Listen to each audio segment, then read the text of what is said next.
તો ચલો શરૂ કરીએ મેષ રાશિથી. અલય જેના અક્ષર છે મેષ રાશિવાળા જાતકો માટે નોકરી ધંધામાં સારા પ્રગતિના યોગ દેખાઈ રહ્યા છે. કુટુંબ પરિવારમાં પણ સારો સુમેળ દેખાશે આજના દિવસ માટે, મતલબ આજનો દિવસ સારો છે. જમીન મકાનને લગતા કોઈ પણ પ્રકારના પ્રશ્ન હશે તો થોડી ગૂંચવણ ઊભી થાય તેવી શક્યતાઓ છે. લાભ હાનિને ધ્યાનમાં રાખીને જો કામકાજ કરશો તો આજનો દિવસ તમારા માટે શ્રેષ્ઠ રહેશે. હવે વાત કરીએ વૃષભ રાશિની. અક્ષર જેના બવૌ છે તો વૃષભ રાશિવાળા જાતકો માટે તમારા સાથી કર્મચારીઓ દ્વારા કદાચ સાધારણ પરેશાની રહે તેવી શક્યતાઓ આજના દિવસ માટે દેખાઈ રહી છે. સાથી કર્મચારીઓને સાચવવા માટે પ્રયત્ન કરજો. જેની સાથે કાયમ રહેવાનું હોય છે, વધારે જેની સાથે કામ કરવાનું હોય એવા વ્યક્તિઓને થોડા હળવાશથી લેવા પડે. ક્યારેક એની ત્રુટિઓને સહન પણ કરવી પડે અને સુધારવા માટે પ્રયત્ન પણ કરવો પડે. સંપત્તિને લગતા પ્રશ્નોમાં એક સારો સાચો ઉકેલ આવશે આજના દિવસ માટે. પણ તબિયતના ભોગે કોઈ કામ ન થાય, ધ્યાન રાખજો. તબિયતના બાબતમાં, સ્વાસ્થ્યની બાબતમાં સાવધાની રાખવી પડશે. કામકાજનો તો ફાયદો થાય અને મન પ્રસન્ન રહે. આવા સુંદર યોગો ચંદ્રબળના આધારે વૃષભ રાશિને મળે છે. હવે મિથુન રાશિની વાત કરીએ. ક છ અને ઘ અક્ષર છે મિથુન રાશિના જાતકોના. મિત્રો, ઈમાનદારીની કસોટી થાય પણ હંમેશા સોનાની કસોટી થાય તો વિજય પણ એનો જ થાય છે. તો ઈમાનદારી તમારી હશે તો કસોટી પણ થશે, છતાંય વિજય પણ તમારો થવાનો છે આજના દિવસ માટે. મિત્રોની મદદથી તમારા કાર્યને સરળ બનાવી શકશો. મિત્રોનો સહકાર તમારા માટે ખૂબ જરૂરી બનશે. જીવનસાથી હોય, ચાહે સંતાન હોય, પરિવારની અંદર ભરપૂર સહયોગ તમને આજે પ્રાપ્ત થશે.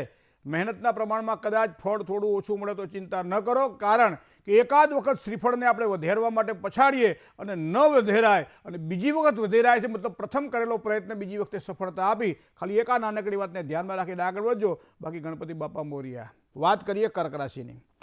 ડ અને હ જેના અક્ષર જેવા કર્ક રાશિવાળા જાતકોને આજે કામકાજની અંદર સાથી મિત્રોનો એક સારો સહયોગ પ્રાપ્ત થાય તેવા યોગ સારા બની રહ્યા છે. નોકરી ધંધા માટે કોઈ નવી તકો મળશે. આજે જે કંઈ કાર્ય કરશો એ કાર્યમાં સફળતા અને યશ બંને પ્રાપ્ત થશે. સંપત્તિને લગતા કાર્યમાં ચોક્કસ એક સારો સહયોગ પણ પ્રાપ્ત થાય તેવા કર્ક રાશિના જાતકોના યોગ બની રહ્યા છે. સિંહ રાશિ. મ અને ટ અક્ષર છે. રાશિ તમારી સિંહ છે. માન સન્માન મળે, આબરૂમાં વધારો થાય, આ બધી વસ્તુઓ સારી છે. પણ કોર્ટ કેસ કે આવી કોઈ પણ પ્રકારની કામકાજ હોય, મગજમારીવાળા કામકાજ હોય તો બને ત્યાં સુધી આજના દિવસ માટે થોડુંક દૂર રહેજો. નોકરી ધંધામાં પ્રગતિના યોગ સારા દેખાઈ રહ્યા છે. કોઈ પણ નિર્ણય જ્યારે લેવાનો હોય ત્યારે સમજી વિચારીને નિર્ણય લેજો, કારણ કે એ કરવાથી તમારી સમજદારી અહીંયા કામ પણ લાગશે અને તમારું કાર્ય પણ સફળ થશે. કન્યા રાશિની વાત કરીએ. પ, ઠ અને ણ અક્ષરવાળા જાતકો કન્યા રાશિના જાતકો છે. કોઈ પણ નાના મોટા રોકાણ કરવાની ઈચ્છા થાય તો આજના દિવસ માટે તમારા સમય ઉત્તમ નથી. સાચવીને કામકાજ કરી લેજો. મિત્રોના સહયોગ દ્વારા રોકાયેલા કામકાજમાં સારી પ્રગતિ થશે. નોકરિયાત વર્ગને મહેનતના પ્રમાણમાં કદાચ ફળ થોડું ઓછું મળે તેવી શક્યતા છે. ગુસ્સા ઉપર કાબુ રાખો તો વધારે તમારું કામ સુધારા ઉપર દેખાશે. જય ગણેશ. વાત કરીએ તુલા રાશિની. ર અને ત જેના અક્ષર જેવા તુલા રાશિવાળા જાતકો માટે આજે નોકરી ધંધામાં ઉજ્જવળ અને સારી તકો મળે તેવી શક્યતાઓ દેખાય છે. આજે કોઈ પણ પ્રકારની ઉધારીથી સાચવવું પડશે. ખાસ કરી લેવડ દેવડમાં થોડી કાળજી પણ રાખવી પડે. મહેનત જેટલી કરીએ મહેનતના પ્રમાણમાં તો સારું ફળ મળવાનું જ છે. મતલબ મહેનત કરશો તો ફળ મળશે. આ વસ્તુને પણ ધ્યાનમાં રાખજો. વૃશ્ચિક રાશિ. ન અને ય અક્ષરવાળા જાતકો એ વૃશ્ચિક રાશિના જાતકો છે. ઘરમાં કોઈ પણ નવી વસ્તુઓ માટે ખર્ચ કરવો પડે આવા યોગ બની રહ્યા છે. મતલબ ખર્ચ સારી જગ્યાએ થવાનો છે. નોકરિયાત વર્ગ છે તો બઢતી હોય, મનપસંદ સ્થાનની પ્રાપ્તિ હોય તો આજે સારી સફળતા મળે. કાયદાકીય રીતે થોડીક સાવચેતી રાખીને કામકાજ, ખાસ કરી કોઈ સહી કરવાની, સિગ્નેચર કરવાનું હોય, કોઈનું મધ્યસ્થી થવાનું હોય અથવા તો કોઈ પણ રીતે થોડીક સાવચેતી રાખવી પડશે. પરિવાર સાથેના સંબંધોમાં આજના દિવસ માટે ખૂબ જ સારો સુધારો જોવા મળે એવા યોગ પણ દેખાઈ રહ્યા છે. ધન રાશિની વાત કરીએ. ભ, ધ, ફ અને ડ. વ્યવસાયની અંદર આવકના નવા રસ્તાઓ મળે તેવા યોગ છે. અંગત સમસ્યાઓમાં ચોક્કસ થોડી તકલીફો રહેશે. સંપત્તિને લગતા પ્રશ્નોમાં તો સમાધાન સારું દેખાઈ રહ્યું છે. નોકરિયાત વર્ગને કામકાજનો થોડો બોજો વધી શકે છે આજના દિવસ માટે.